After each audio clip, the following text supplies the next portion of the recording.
All right, we've got people flying in by the numbers here, but I think we can get started since it is 11:02.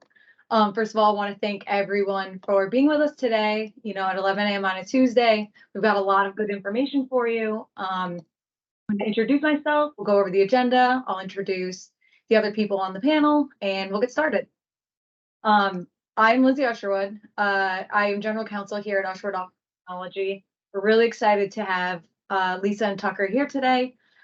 Just a couple quick notes is that today I'll be moderating as an owner and as a member of the security team here at Usherwood Office Technology and not as an attorney. I have to get this little legal disclaimer out of the way, is that nothing is to be construed as legal advice. This is really a business conversation, between owners of companies about owners in C-level and cybersecurity. So now that's out of the way. Here at Usherwood, just to introduce the company too, we're a full service outsourced IT company, and we provide everything from completely outsourced IT services to all of the technology and tools that keep your business running, whether it be print, communications, security and surveillance, and video conferencing. Today, the agenda we have for you is we'll have 30 minutes of discussion. Really, we're going to do high-level topics. We're going to broach a lot of topics and really things to be aware of. And a lot of these topics could be a webinar on their own. Some things we could get into for an hour. And so we're going to try to keep it tight to around 30 minutes because we really want to leave room for questions and, discussion and conversation from what you want to know. So here we are. The title of this webinar is called What Business Owners and Executives Need to Know About Cybersecurity. Here at Usherwood Office Technology, we really wanted to bring this topic to the community, especially because, as you may know, the past few years have been especially detrimental for small and medium business size owners and executives. Unfortunately, as larger companies have tightened up their security and filled in gaps, the best opportunities for attackers and threats is now small and medium-sized business in the communities in which we live. And, as a managed IT provider, we see the good, the bad, the ugly of what happens when IT infrastructures don't match the current IT landscape. It's important to understand that, it's not always this nefarious guy in the hoodie wreaking havoc down the street. It's not all gloom and doom. And, it can be like a lot of things, such as it can be your own employees. And so if you think about an under-budgeted IT department with a misconfigured server, running your ERP system with no warranty, crashes, you lose productivity for days, weeks, months, and now you have a lot of business income loss, reputation loss. Or it could be something as complex as, a lot of these threats come from criminal syndicates, and they now are targeting SMBs because they don't maybe have as much money or haven't had the need to invest in their IT infrastructure, up until a few years ago. And unfortunately, this is how they're seeing an opportunity to make a quick buck. And so all of these things together really results in this result of, there's a few things: lost employee productivity, resulting in lost business income, losing clients, tarnished reputations, losing your cyber insurance by not staying up to date, with things such as MFA, and government fines for poor data protection. So for these reasons, it's why we wanted to bring this topic to owners in C-level, because the risk of loss is really great and it affects the whole business, and it's not just the IT department. This year, Gartner benchmarked IT budgets for companies at 3% of their total business revenue. And this really is a significant business investment with no winning combination. Not just having an IT department, not just having an outsourced IT department. It really is a team effort to check your work. And so, just as like no book is released without editing from an editor, here at Usherwood, we don't provide our services without multiple third parties checking our work. And so that's why we brought you today people that we work with and that we trust to keep us safe, and also make sure that we are in turn keeping our clients safe. So without further ado, I'll introduce Tucker and Lisa and Tucker will introduce themselves, and then we'll get started. So if you want to go ahead, we'll do Lisa first. Hi, everybody. Lisa Atikson here, managing partner at Zelvin Security. So we are an ethical hacking firm, started in 2002, so just over 20 years ago. And our sole responsibility is to help businesses understand what their infrastructure and their network and applications look like through the eyes of a hacker. So our team is a bunch of ethical hackers who provide the remediation and mitigation steps for businesses so they can develop a strategy that will help them reduce their risk. Great. Good morning. I'm Tucker Lounsbury. I'm the president of NBT Insurance Agency. We're a wholly owned subsidiary of NBT Bank. We follow a similar footprint to Usherwood in that we're in New York, Pennsylvania, and really the entire New England state footprint. I've been doing this, started off with a commercial insurance company way back long ago and learned how to be an underwriter, and then was a production underwriter into product management. And I've been doing the retail side of the business for the last 25 years and working with sole proprietors right up to $3 billion revenue businesses and building cyber protection insurance plans along the way. And it's changed dramatically and it's going to keep changing. So this will be exciting as we move forward. Thanks for having me. No, thank you both for coming. So let's get right into it. We'll do 30 minutes of solid topic discussion, and then we'll leave plenty of room for question and answers. If you have a question, definitely drop it in the chat. I think there's also a Q&A chat. Either one works. We'll monitor it, and then we'll get to all the questions at the end. But first, we'll start with my questions, which is the first is, why is cybersecurity not just the IT department's problem from both a proactive and reactive perspective? We'll go with you, Lisa, first. Okay, so I like to take this question and flip it upside down and think about what happens if a business is held for ransom or is in the middle of a cyber attack. Is it just the IT department's problem? It's not. And that's how it's so clear that IT is no longer held solely responsible for cybersecurity. It's the entire organization, because the entire organization is affected when there is a cyber attack. And it doesn't matter what your role is within an organization, but if the business is held for ransom, you're wondering, do I have a job anymore? Am I going to get paid on Friday? I'm wondering how to do my job. My customers are wondering when I'm going to get back to them. And there's a lot that goes into a business that's held by technology, but that doesn't mean that only the technology team is responsible for the day-to-day operations when it comes to cybersecurity. It really requires everyone in the organization to proactively, be vigilant. And some of the things that we're seeing out there that are making the best impact are strong passwords, for sure, within an organization. And I don't mean just on your email or just, on your external facing applications, but the things that you're using internally, you're using strong passwords. Everyone in the organization is responsible for updating their systems. If they're patching their own systems, then they need to make sure that that's taken care of. And then the number one thing, which I think probably we'll end up talking about the most today, is looking at phishing emails with a skeptical eye to see whether or not it's legitimate or it's fake. And so those are all responsibilities of employees, and employees have to be vigilant. It can't be the IT team alone. Employees are on the front lines, and they are the first to be targeted by cyber attacks. Cyber criminals are not trying to come in through the firewall. They're not trying to come in through the IT department. They're coming in through the weakest link, and that weakest link, and it doesn't matter what size your business is, whether it's 5 employees or 5,000, that weakest link is going to be the person with the weak password that is, spinning through emails too quickly and not recognizing when something might be malicious, and they're not being vigilant. So proactively, I would say it is definitely not the IT department's problem. It is everyone's problem. Yeah, and I think too, like from our perspective, we see a lot of C-level and owners being the ones getting hit with most of those emails and even text messages from numbers they're pulling off the dark web saying, "Hey, CEO, do you have a minute?" And so really, I think to echo what Lisa said, it's coming in through everywhere and really not the IT department. Yeah, Tucker, so we'll ask you the same question. Why is it not just the IT department problem? Yeah, I mean, it's amazing.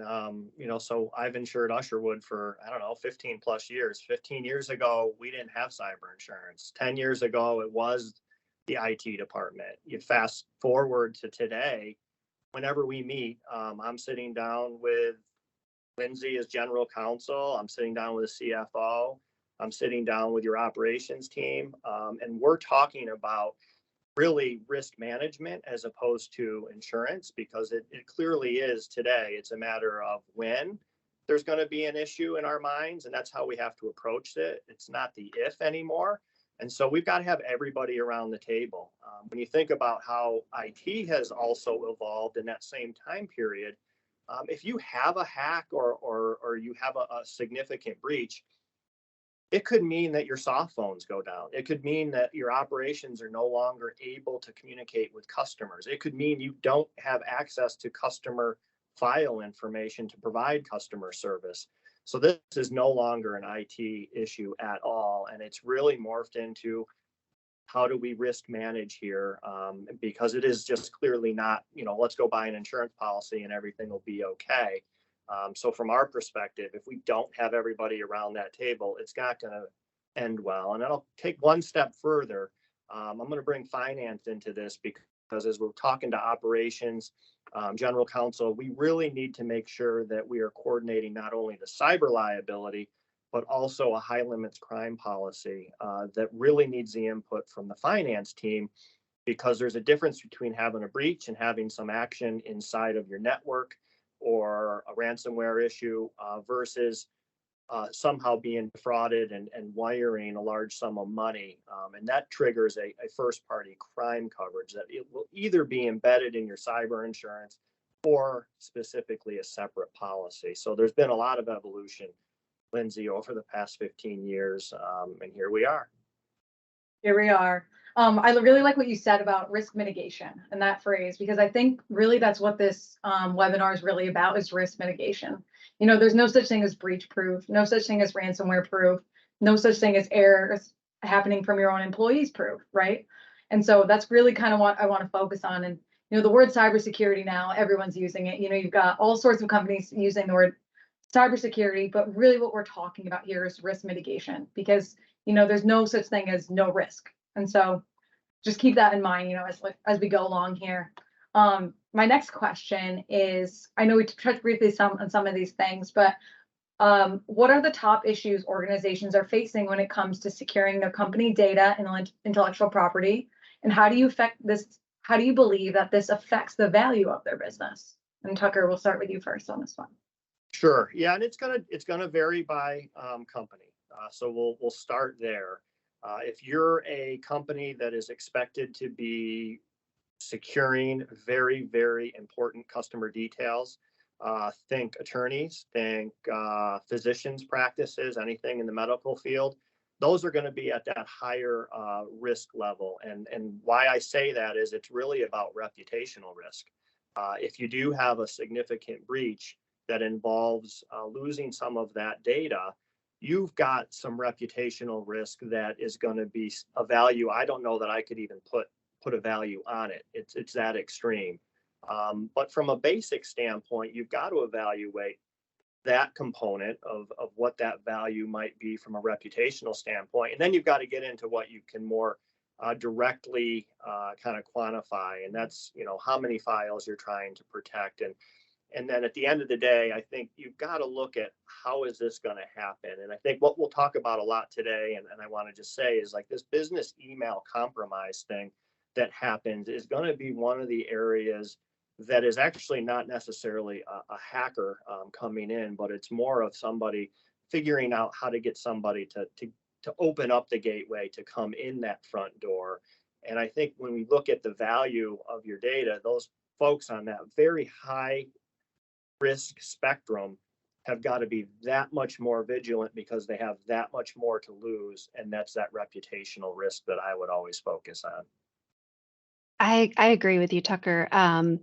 Business email compromise it's everywhere. I belong to a business group, and someone in the business group was compromised. Their email was compromised. Apparently, there is a bad actor in their email and then sending emails impersonating the person that I know, love, and trust to me about, some attachment that I should click on or a link or whatever. I didn't open the email, but it's going on, and I can see who else has clicked on that email in that same business group, because now they're sending me messages with the same subject line or a similar subject line.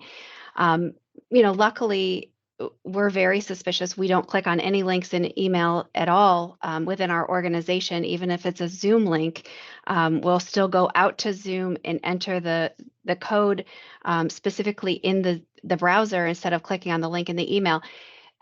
So that's how we protect ourselves from that particular environment. But you can imagine that if you're a busy executive and you're getting that email and you're trying to get through your messages as quickly as possible, you could fall victim to that.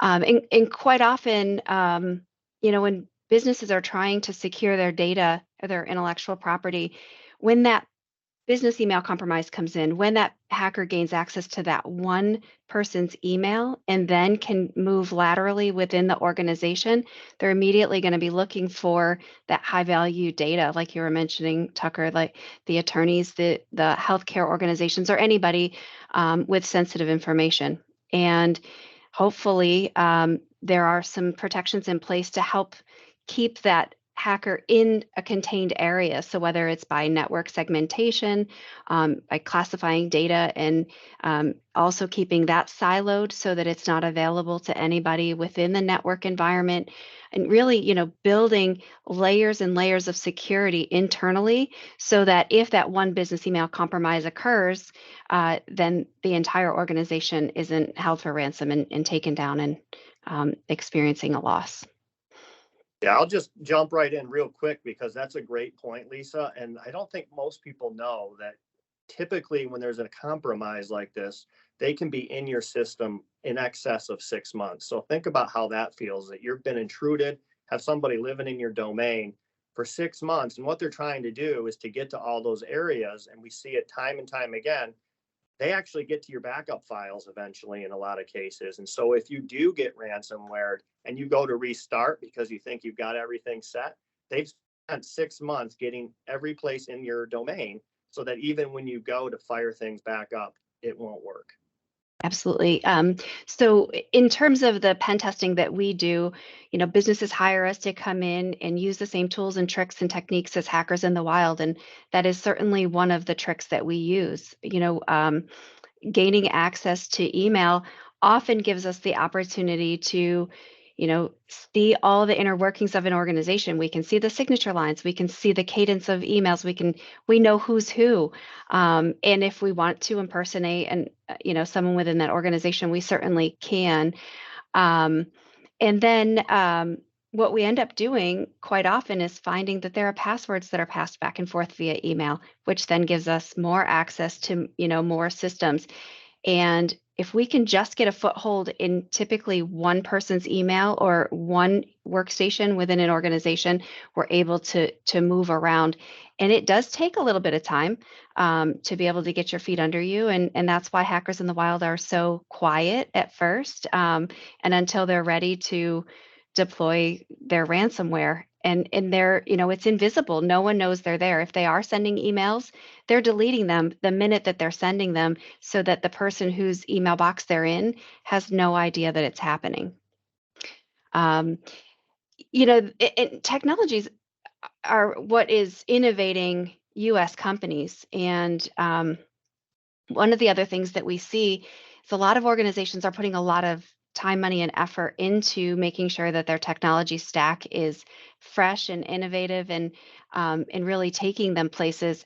However, what we're also seeing is when it comes time to sell that business, or they want to merge or acquire a new business, once due diligence is performed, the valuation of the organization changes significantly if there's been a compromise, but also if that organization hasn't really ever taken a deep dive look at what their technology life cycle is, and how their cybersecurity policies and practices are affecting their organization, and are they robust, or is it kind of weak? Because quite often it'll reduce the amount the business is worth once organizations look at that, because before an organization purchases another, they want to know, where's my risk, and what am I really getting for my money? So they do kind of look under the hood at that kind of thing. Yeah, I think yesterday we had a very good conversation about this. Is really all of the things that we just talked about. It really, when you think about the owners and these C-level executives, is that you'll end up with a lower valuation because the banks are asking these questions, attorneys are asking these questions, and due diligence really before didn't really have cybersecurity requirements or any of these things, but now it's really all about risk, and you'll get pages and pages of questions. For these types of things. And so having everything kind of what we just talked about, kind of you have a plan, right? You have a good answer. That's going to become really important for shareholders and C-level executives when they want to buy a company, when they want to sell their company, or, have a valuation for a bank loan or for anything of the matter. Mm-hmm. Definitely some really good, important topics. So we'll move on to question 3. If anyone was here, we held the same panel 2 years ago. And if you weren't here, we'll recap quick. It was a lot of conversation was around hardening your IT infrastructure. This was really in the wake of, we had Colonial Pipeline and JV Meets, and a lot of things were happening in the news, and it was very much at the forefront. And so, something good we talked about, it's not all gloom and doom. And what we've really been seeing, the 3 of us over the past 2 or 3 years, is that companies are taking note and they're doing a lot of great stuff, with their IT infrastructure and with their environment. But now, of course, now that we've hardened those things, there's new issues on the horizon and new things that have been happening. So since we had this conversation 2 years ago, what has changed in regard to what is happening out there to small and medium-sized businesses? I want to go with Tucker first. All right. I'm going to point to 2 things that I've noticed that are a big change. First, the amount of smart money that's been spent hardening networks has been incredible, and it's done the job that needed to be done. So that's great. Where we're looking now and where we've had a lot of activity is actually social media. Social media has become a very important part of small and mid-sized businesses, whether it's part of their marketing plan, their communication plans. But we're going to find that most of those, whether it's Instagram, Facebook, they're off of your network, and they're very much, at this point, I think, much less attention and security around how do we keep that portal protected. And I think the hardening of a password is probably the number one answer. And we're seeing that's been a real problem where ransomware is now affecting social media accounts. So we've got to get people all looking at that front. It's the next frontier for ransomware attackers, and we've seen several of those. The second piece I'm going to mention is the amount of new applications or apps that are coming into any company, whether it's a fintech tool, in our business, InsurTech. We're evaluating all these different vendors. Awesome new technology, pretty sexy looking, and it really can help your business. But when you go through the vendor risk management process, we're a $12 billion asset bank.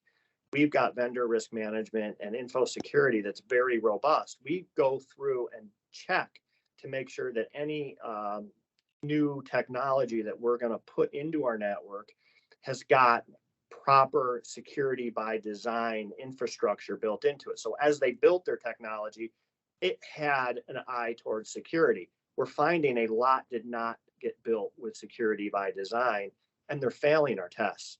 So I think that's where, Lisa's knowledge and her expertise is really going to be helpful to help people avoid those issues. Because as soon as you plug in a foreign app, you're opening up your entire network to outsiders. And that's a real challenge that we've got to figure out. Absolutely. I agree with you with the vendor risk management profile of any of the vendors that we're, buying apps from in SaaS applications. It's important that we're looking at them and asking good questions before we put them on our network to say, is this something that we want to put our customer data in? Is this something that meets our needs? And we have to begin to start to ask during the procurement phase of, well, when was this developed? Why was it developed? Who developed it? Where was it developed? What type of code? Was it native code, or was it, just a bunch of, different codes that were put together that may have malicious backdoors in them that you don't know about. Um, Applications are first to market, not first to security.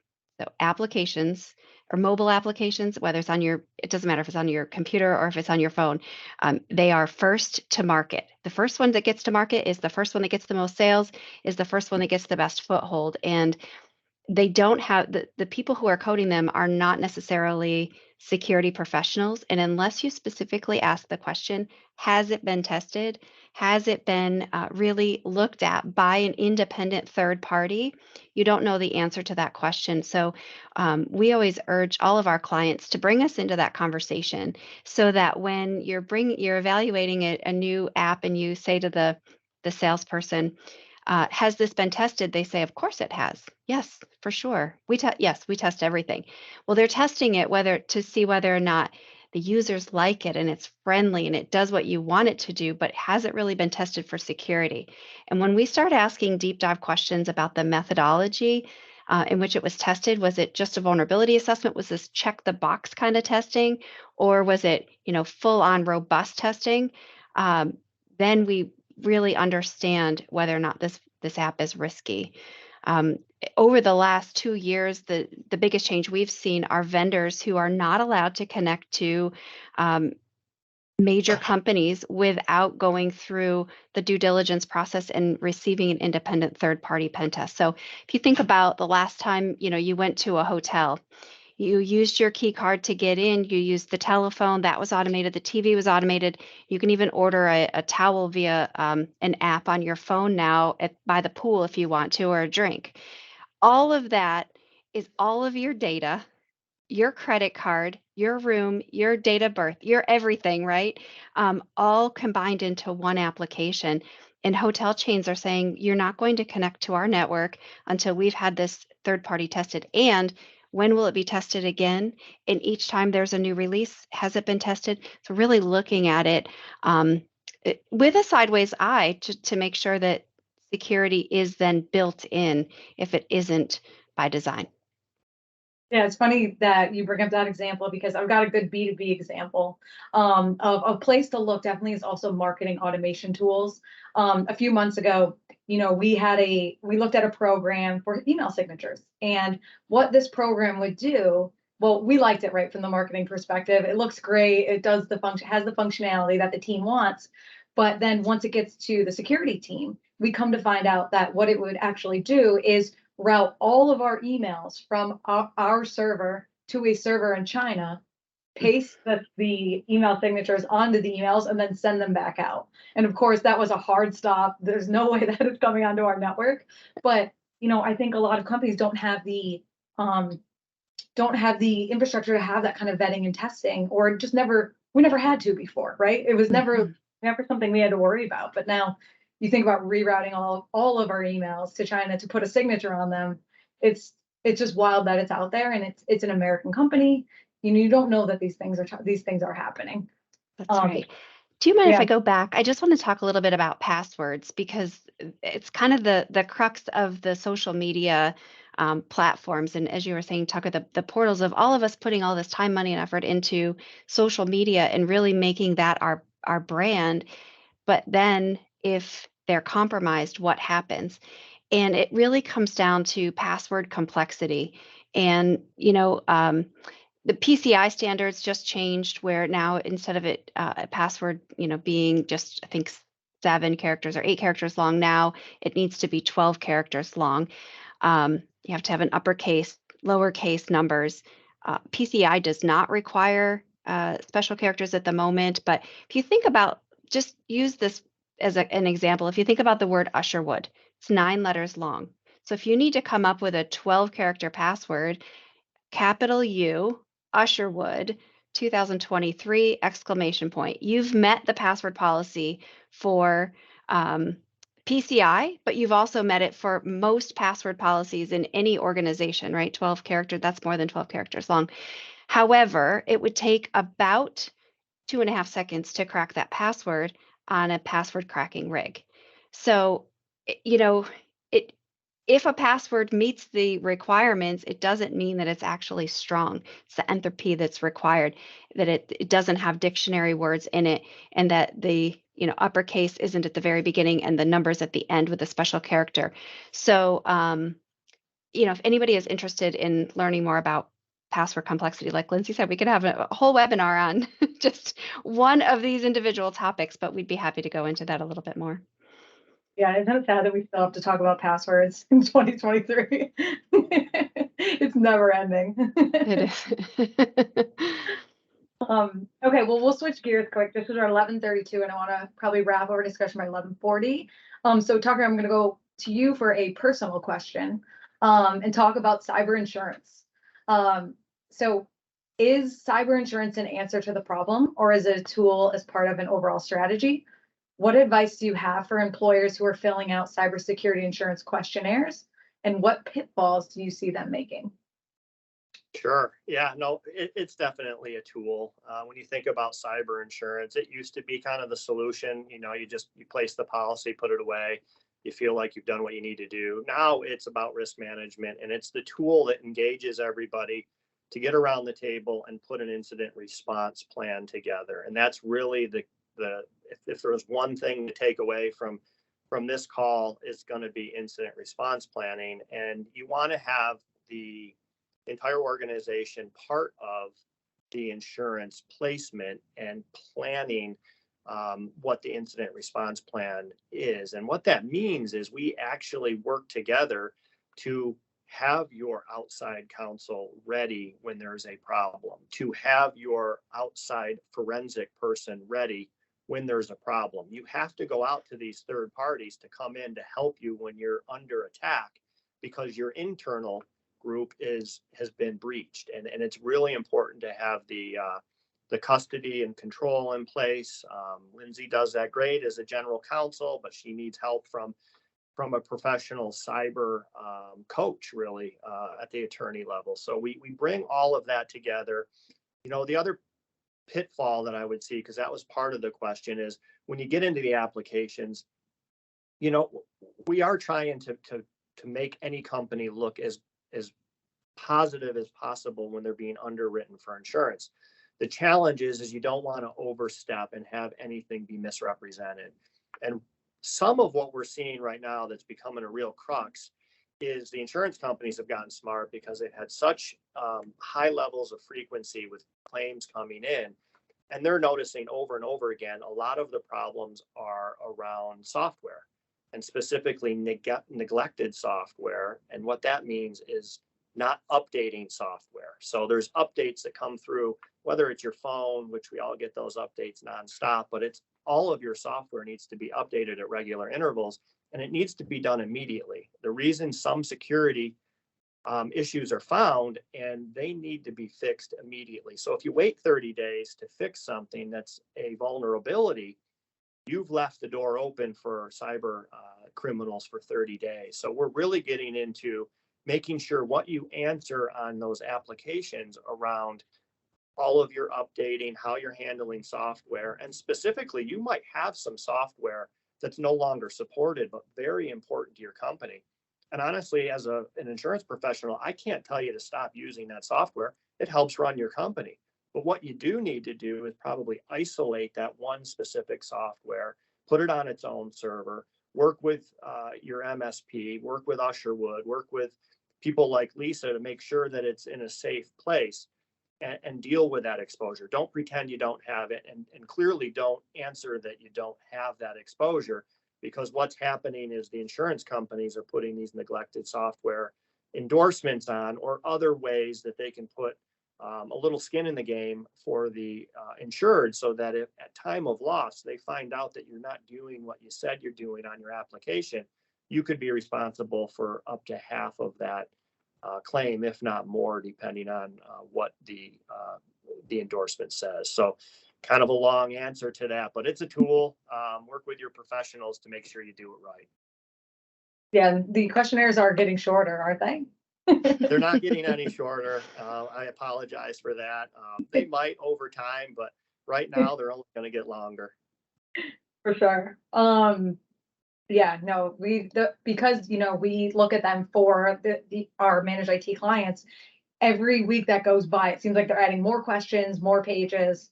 And you have to answer them correctly, because like you said, otherwise you might be responsible for co-insurance, or really, I think a lot of people too are scared of being denied altogether because they marked something and they weren't sure. So definitely team effort on answering the questionnaires as well, to make sure that they are truthful as possible and that you provide enough information to the insurance company so that then they don't use it really against you.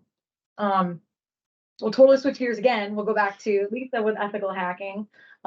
We knew that all of these topics we had here today, we were going to struggle to get them in time, with not making this a 4-hour webinar. So I apologize about moving quick, but definitely hit us with some questions in the chat, as you come up with them. But for Lisa, in terms of ethical hacking and penetration testing, what is the biggest challenge for IT professionals today and what they are managing? This is 5 questions long for some reason. I think I probably didn't edit this properly. What additional support do IT teams need within their organizations? For owners and executives, what are questions you can ask your IT team to get a better sense of your cybersecurity posture? And why are companies generally resistant to cybersecurity testing? Okay. So I will work backwards. A lot of organizations are resistant to cybersecurity testing for a couple of reasons. Either they don't want to spend the money. The IT team is telling senior managers everything is fine, everything looks good. We're detecting we have monitoring in place. We're fine, and we don't need any more assistance. Those are the 2 key reasons, money, and nobody wants to look bad. If an IT team works day and night to keep everybody working, doing their job, they don't want someone to come in and tell them that they've been doing it wrong, and they feel that that's what we're going to do. But we're exactly the opposite. Our job is to identify the tools and tricks are of the malicious hacker, so that we can make sure that the layers of security are built in, to protect the IT team. And we're 2 different types of IT providers. If you think about a brain surgeon and a foot surgeon, they're completely different, but they're both surgeons. And a managed services provider and a cybersecurity ethical hacking team were just so different, but they don't always necessarily see that as clearly as we would love them to. They need the support. The IT team needs the support of senior leadership, not only just in funding, but to really understand some of the nuances in the language that are used in terms of recovery, identifying, detecting, compliance, cybersecurity. All of these words become kind of mushy when you start to try to understand them and unpack what somebody is truly saying. So getting to the root of what someone means by a particular word they might be using, that might be used just in a way that isn't as clear as it should be. So for example, if you think about the word detect, so if you're detecting vulnerabilities or you're detecting activities, so you have an IPS IDS system within your network, so you have Huntress, you have Meraki, you have Cisco, you have something like that. Now those vulnerabilities, that traffic is already happening within the network. That means that you're detecting something that's already occurring in the environment, and there's an attacker in that environment. Whereas identifying vulnerabilities is really looking at, where can I change configurations so that malicious actor doesn't have the opportunity to get into my network or move within my network or trigger those alerts within the environment to create that unusual activity. So there's so much to unpack that I think IT teams really need senior leadership to understand the nuances and the differences between those types of words so that they can ask better questions. And lastly, I would say good questions that IT teams would like to be asked is, what do you need from senior management? What do you need from us to help you do your job better? Because they probably have some good answers. They're on the front line and they know where their skeletons are. They know what they need. So just that one question could be pretty powerful. All right, well, it is 11:41, and like I knew we would not get through all the questions, but I would ask from both of you, because I don't like the gloom and doom that surrounds the cybersecurity and IT industry right now. In one or two sentences, what are some awesome things you see small and medium-sized businesses doing today? Whoever wants to go first. I'll shoot to give Lisa a break there. Thanks. No, small and medium-sized businesses are all doing great work right now. So they've made it a part of their culture for the most part in the last few years because of all the pressure and all the media. They know that they've got their risks. They've done the things to help with their infrastructure. They're now training their staff and making sure that business email compromise, doesn't spoof anybody and trick anybody in their firm. And I think if they keep that culture as really the forefront of what they do so that they can secure themselves, then it's not all on the IT professionals' desk to have to manage this. And that's the key to all of this. Keep doing it. I concur. One of the things that we've seen year over year are organizations who do testing on a regular basis of whether it's, simulated phishing emails or pen testing, and they're getting better. And they're showing that they're reducing their risk through solid business changing activities. So we're watching them harden their internal network the same way that they've hardened their external network years ago with the firewall. Thank you both. So I have one slide, and we'll do our takeaways, and then we'll start question and answer. So Becky, if you can pull up my one word heavy slide. So a conversation we had is, the key takeaways of today is what are the ways that we're handling and admitting a risk as owners and C-level executives? And there really are three options, right? So the first is accept. You can do nothing, and you can document your business reasons why, because there are times when sometimes the cost is greater than the risk. And that's kind of the conversation we had about high value intellectual property, what type of things your business is doing and what kind of information you're holding. The second one is avoid. Well, the third one is avoid. And you can avoid risk by stop using outside vendors, close up your network, or close down. And obviously nobody on this call wants to do any of the three of those things. So, what the three of us really felt is that it's really about, the theme that I kind of brought up in the beginning, it's risk mitigation. And so I just had a few things on here as the kind of the key takeaways of today that we touched on is incident response planning. Tucker talked about is, having your forensic firm and your outside attorneys ready, and you know who they are. You've already contracted with them. Plan and testing your incident response plan, so you know what happens that Friday at 4:30 p.m. because unfortunately that's when the ransomware attacks always start. And so planning and testing, and so everybody knows what they're doing at that time is imperative. The second takeaway is mitigating and remediating vulnerabilities. Lisa touched a lot on this of, checking your work. And so testing these apps that you use, testing your ERP applications, and testing, how your internal teams react to some of these things as well. As both Tucker and Lisa talked about, evaluating your supply chain risk. You've got payroll applications, and is the cheapest option going to be the most secure? Is the most innovative fintech application you put on your network? Have they thought about security, or are they just, like Tucker said, trying to be first to the market?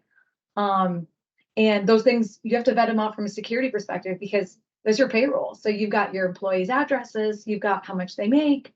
It's really important information. And a lot of the states in the Northeast in which we all operate have data breach notification laws. And so when these things happen, you then got to tell your customers. And that's a really big trust factor that goes on there. Social media accounts, same thing. And the fourth takeaway is evaluating your cyber insurance. Business email compromise, successful wire fraud. Something Tucker brought up is that some of those things don't actually go under your cyber liability, and they're under your high limits crime coverage. And so there's a lot of nuances that go with your cyber insurance. And so you really need to trust the person who you're getting it from and understanding, what types of events fall under what what sublimits and what sections of your cyber insurance policy. Any last words from Tucker or Lisa before we hit the Q&A? I think you got it. I think so too. I was planning on taking that slide, but it just kind of happened. All right, so questions and answers. I will admit I have not done a great job of monitoring the chat because I've seen that there's been really good discussions on a bunch of different topics. So it looks like, while you get caught up on that, it looks like there is a question in the Q&A part of the teams here. So our business performs a risk assessment and has monitoring. Do we need a penetration test too? And the answer to that is, I would say yes. A risk assessment is evaluating the people, the process within your organization from a governance standpoint. And a penetration test is looking at the organization through the eyes of a hacker.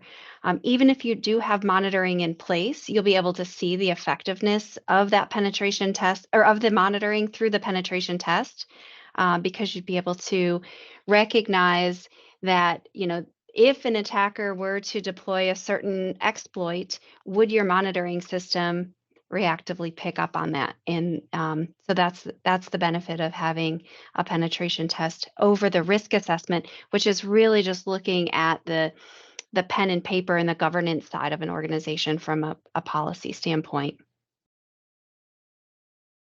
All right, so I don't want to say that all the questions were answered in the chat, but I think that there's very healthy discussion going on about password managers and vulnerabilities. So I'm going to look quick in the Q&A. I saw another question just come through.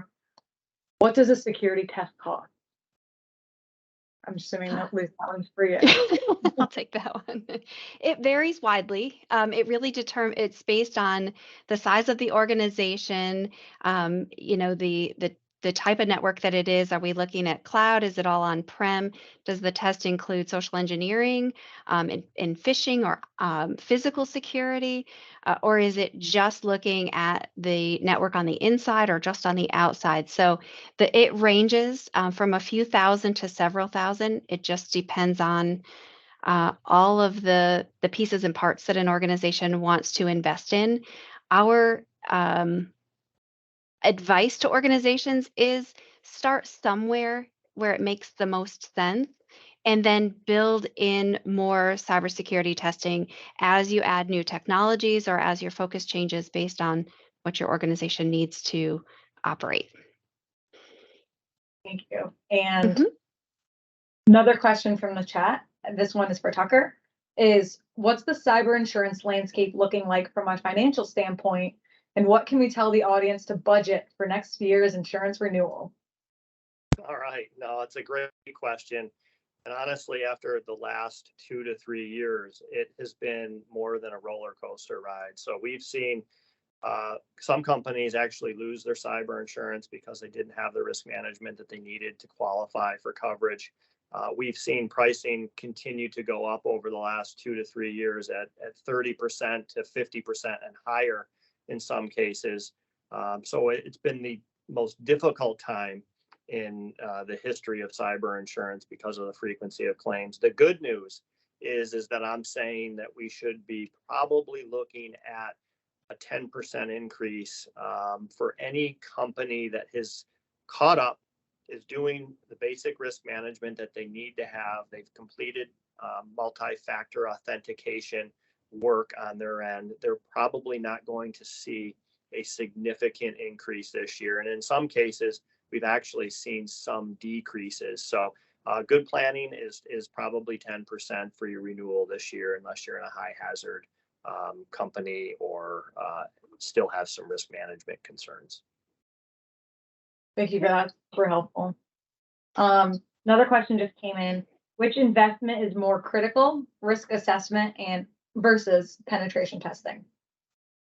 So we do both, but I will tell you that the value of a penetration test is much more robust than a risk assessment. And here's why.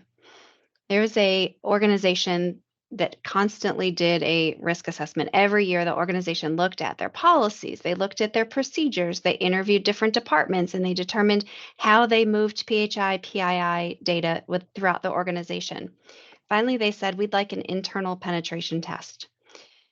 After we performed a test, it was about a week long. We sat down with the leaders of this organization, and that particular leader's daughter, her business had just experienced a ransomware attack. So this was fresh in his mind.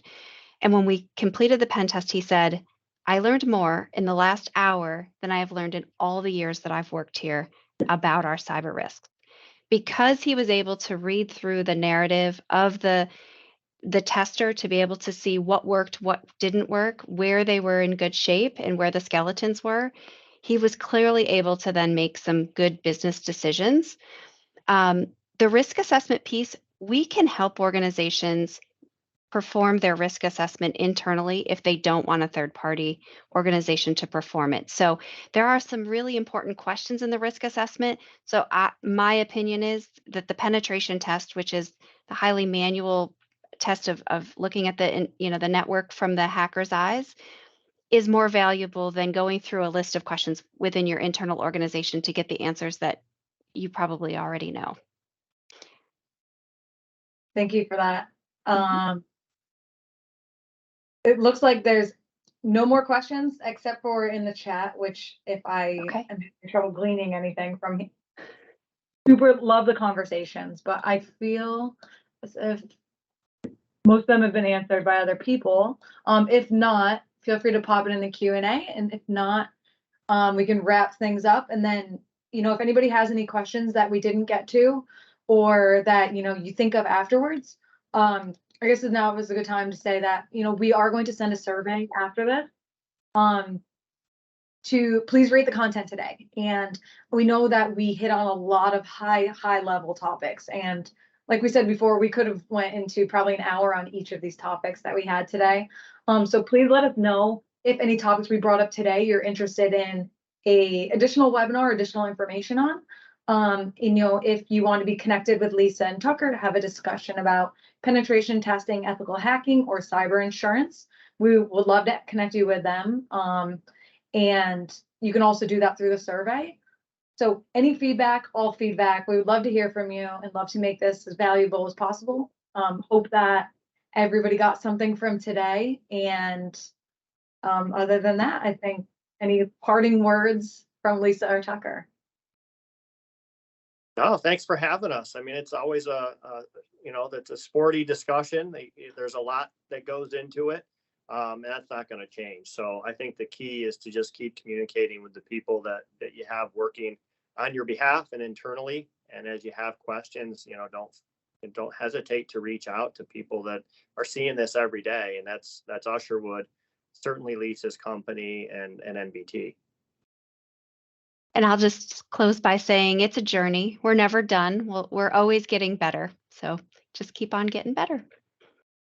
Awesome. All right. Well, thank you both for your time. We appreciate working with you and the relationships that we have. And I hope everybody here took something from today.